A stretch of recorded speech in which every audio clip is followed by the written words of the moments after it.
Diqqat, videoni Rossiyaga boradigan har bitta inson va musofirdagi har bitta inson ko'rishi shart. Negaki, endi Rossiyada yangi Telegram hamda WhatsApp ochish imkonsiz. Nimaga desanglar, videoni oxirigacha ko'ringlar va videoga albatta bitta like bosib, videoni musofirga kelmoqchi bo'lgan hamda musofirda yurgan akalarimizga tezda yuborib qo'yamiz. Rossiyada deputatlar, ya'ni Duma vakillari hammasi bir ovozdan tez orada Rossiyada yangi sim karta uchun Telegram hamda WhatsApp ochishni butunlay taqiqladi. Ya'ni taqiqlash haqidagi qarorni hamma ma'qulladi.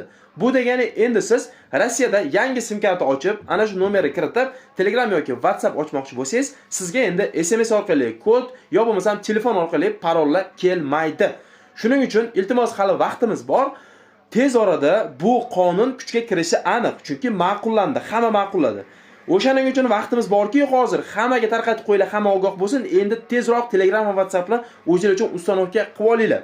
Ertaga aniq uстановка qila olmay qolasizlar, chunki sizlarga parol kelmagandan keyin hech qanaqasiga siz o'rnata olmaysiz Telegramni. Bu ma'lumotni qayerdan olding deganlarga profilimizning shapkasida Telegram kanalimiz bor. Yo bo'lmasam Zuhriddin Musofir desanglar, Telegram kanalimiz chiqadi.